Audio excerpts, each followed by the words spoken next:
Good morning students. Welcome to our digital class of English grammar. Today we are going to learn pronouns. Students, as you know, pronoun is an important part of speech. Why do we use pronouns? We use pronouns to replace a noun. We use pronouns to replace noun to avoid the repetition of the same noun. Just take an example. Ram is my friend. Ram lives in Pune. Ram is very clever. So instead of using a Ram in every sentence, we use Ram is my friend. He lives in Pune. He is clever. So in this way, by using pronoun, we can avoid the repetition of the same noun. There are many kinds of pronouns. Let's have a look at them. Personal pronoun, possessive pronoun, reflexive pronouns, relative pronouns, interrogative pronouns, demonstrative pronouns, and indefinite pronouns. Students, let's deal with these pronouns one by one.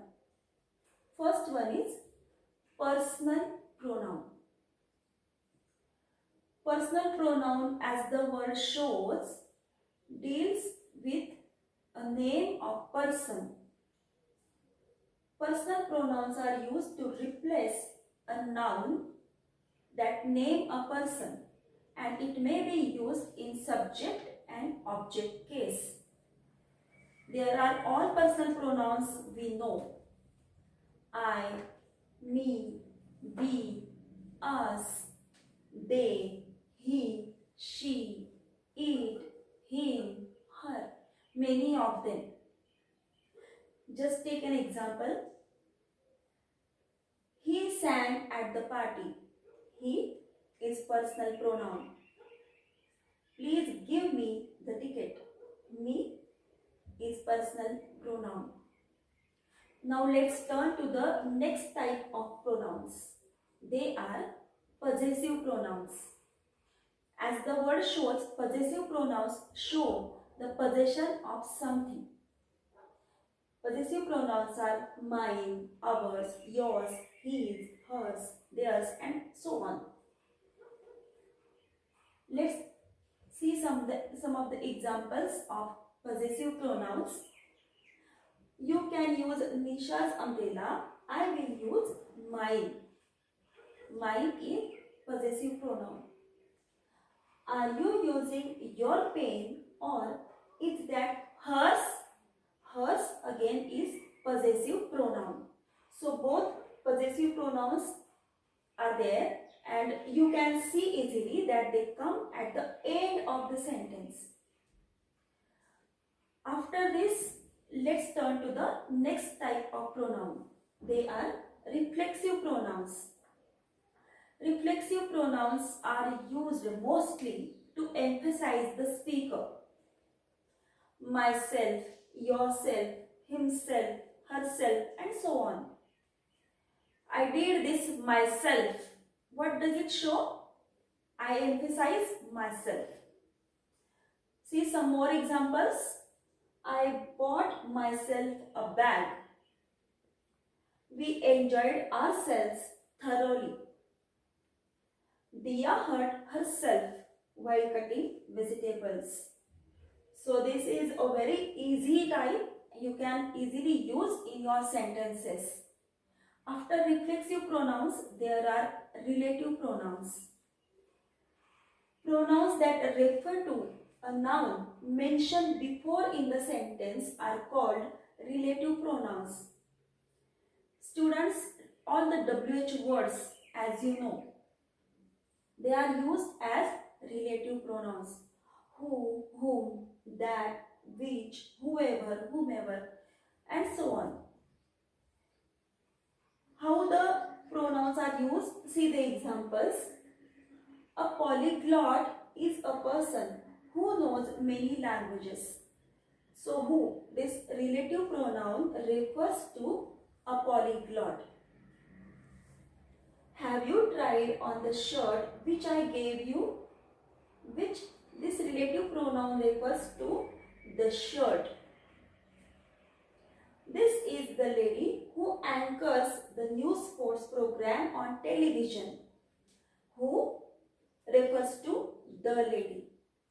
So in this way, relative pronoun are mentioned to something or any subject which has come before in the sentence.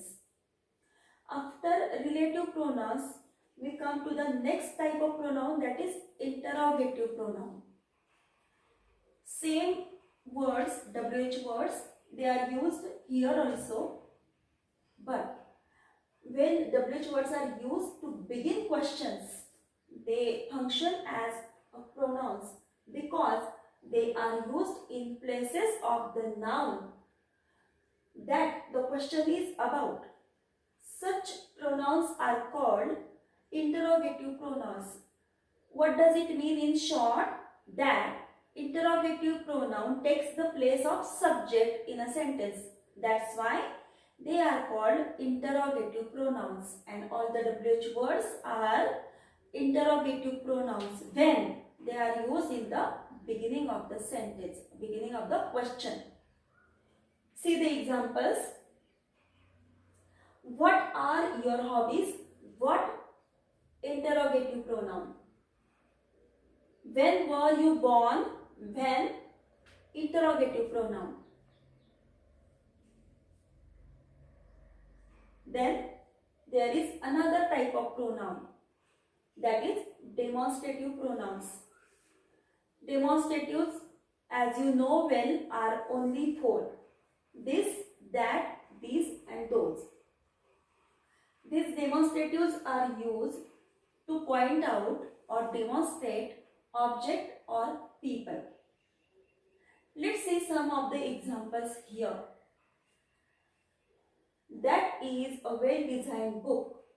What is the name of the design?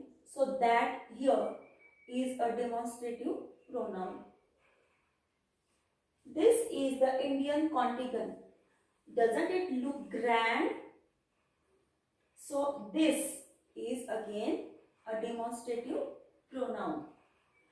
Students, you must be aware that this and that, these are demonstratives. This is used to mention any object which is near the speaker, and that is used to mention any object which is away from the speaker. This is singular, these plural, that singular, those plural. Last part of the pronouns, that is indefinite pronouns. As the title itself shows, indefinite pronouns are not definite. We are not sure about the person or about the noun which they are replacing. Words like some, anyone, someone, something, somebody, everyone, few, none, each, every, and many of them are indefinite pronouns. These pronouns do not tell you which noun they replace, as I told you before. So they are called indefinite pronouns. Let's have some examples of these also. There isn't anything worth watching on the television. Anything? We are not sure about the person to whom or anything to whom it refers. So in this way, anything, something, somebody, these are the indefinite pronouns. Students, you already have your grammar books and this chapter is there. Try to solve the exercises by your own. If you have any doubt, you can call the class teacher, you can ask the doubts on the WhatsApp group even. Thank you for watching. Take care.